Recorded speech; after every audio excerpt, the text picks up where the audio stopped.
Oke teman-teman, kali ini saya mau berbagi dengan teman-teman tentang bagaimana caranya memperbaiki aki yang sudah lemah atau soak.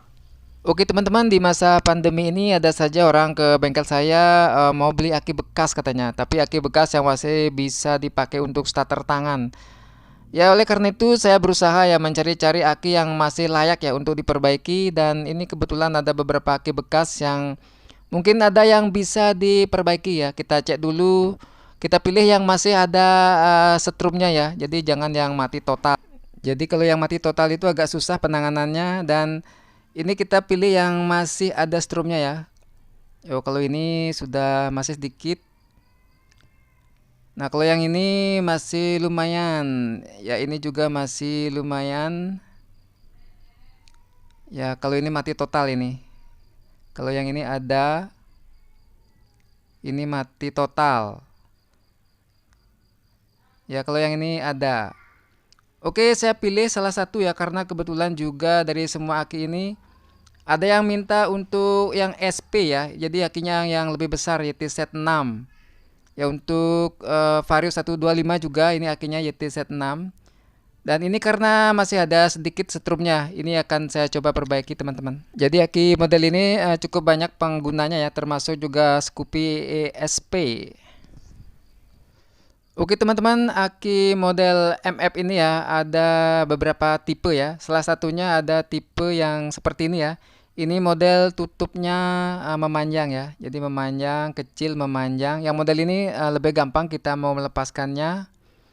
Sedangkan yang ini model original ini, yang modelnya kayak gini ya. Jadi lebar sekali, keliling. Ini tutupnya. Ini agak susah ya kalau kita mau melepaskan tutupnya, mencongkel itu agak susah teman-teman. Dan ini adalah salah satu yang sudah saya buka ya. Ini susah sekali karena ini lemnya keras sekali ya. Jadi agak susah untuk mencongkelnya yang tipe lebar seperti ini. Jadi sangat berbeda sekali dengan tipe yang kecil memanjang itu lebih mudah ya. Nah, karena ini prosesnya begitu sulit ya.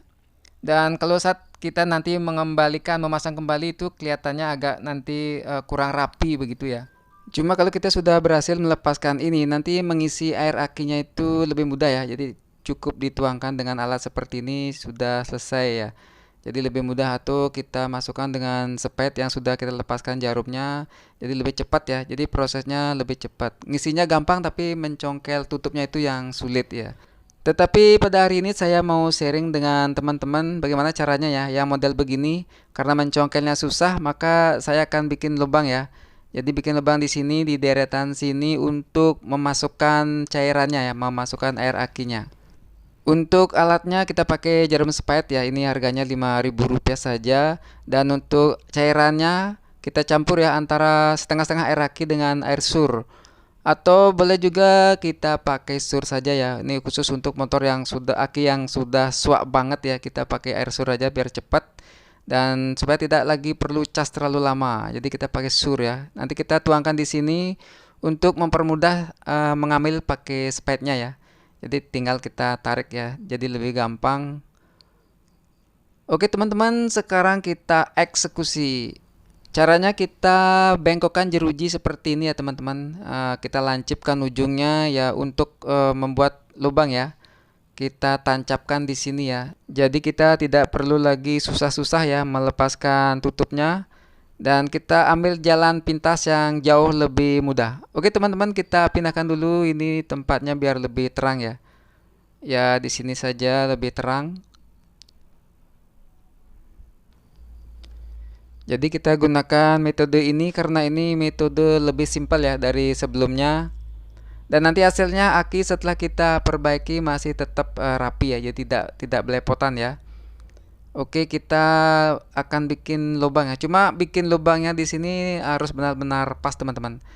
Ya kita ukur dulu ya. Ini kebetulan ada aki yang sudah terlepas, kita ukur ukur dulu jaraknya.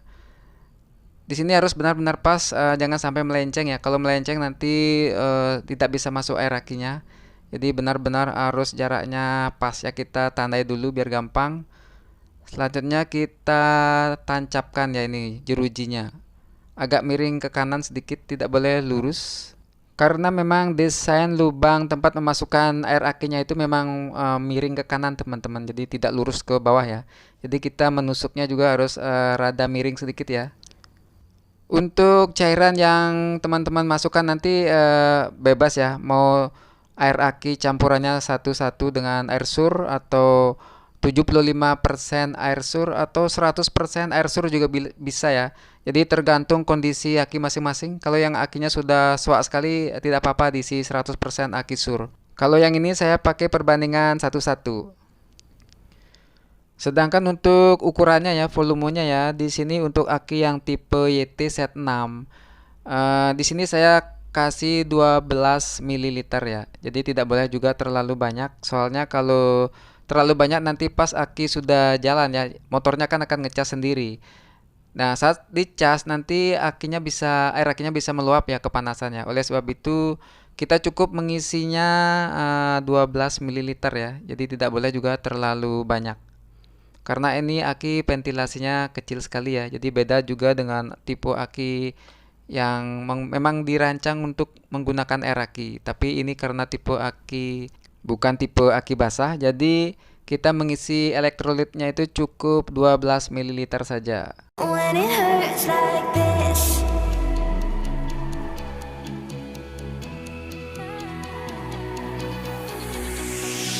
We climb the greatest heights, jump down and have a fight, and that's all we'll ever like, but that can never change my mind. When it's good, it's amazing. When it's bad, it's uneasy. I wouldn't have it another way. There's no other way. Yeah. When it hurts like this, ever like them, ever like, ever like them, ever like, ever like them, ever like them. When it hurts like this, ever like them, ever like,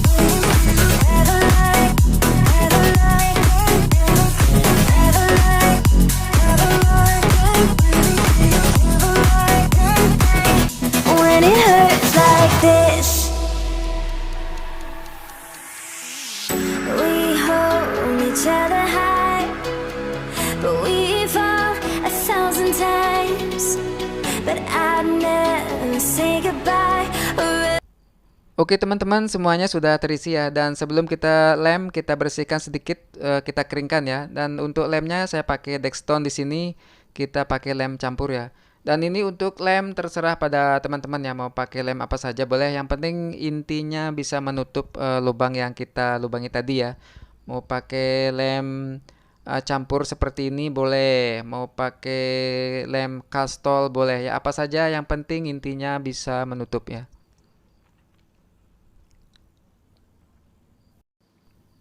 Lanjut kita lap juga ya, biar kelihatan bersih, tidak belepotan. Dan pastikan juga bahwa lubang-lubang yang kita lem tadi itu semuanya sudah tertutup dengan rapat.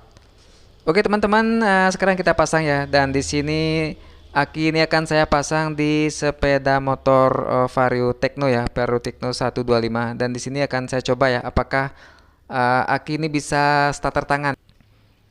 Karena motor injeksi yang sudah menggunakan sistem ESP ya atau starter halus ya, ini benar-benar membutuhkan power aki yang prima ya. Jadi minimal 95% kekuatan akinya baru dia mampu ngangkat starternya. Jadi berbeda dengan motor yang masih menggunakan sistem dinamo, kekuatan aki 75% atau 65% kadang masih bisa ngangkat. Tapi untuk yang sistem ESP yang sudah menggunakan ACG starter seperti ini, itu power aki harus benar-benar kuat ya untuk bisa memutar mesinnya.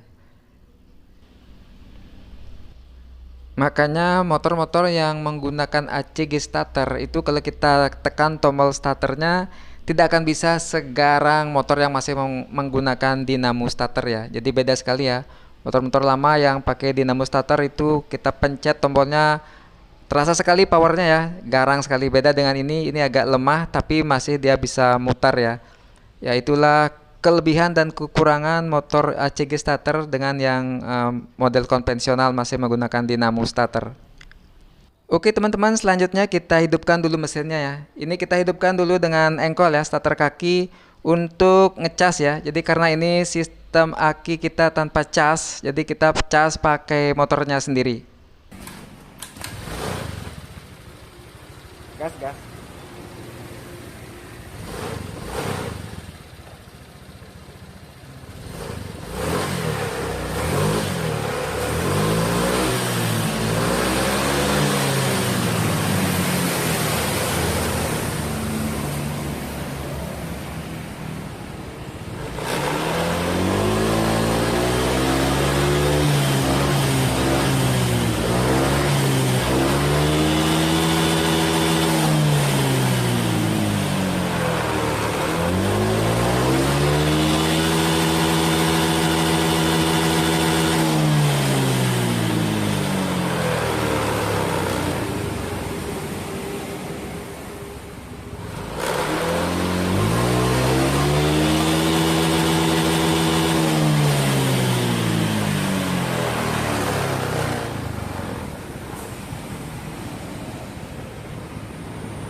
Oke teman-teman semua, demikianlah yang bisa saya sampaikan hari ini. Terima kasih banyak atas segala perhatian teman-teman semua. Bagi yang suka boleh klik like, bagi yang belum subscribe silahkan klik subscribe dan jangan lupa aktifkan notifikasinya. Oke teman-teman, terima kasih, sampai jumpa di video berikutnya.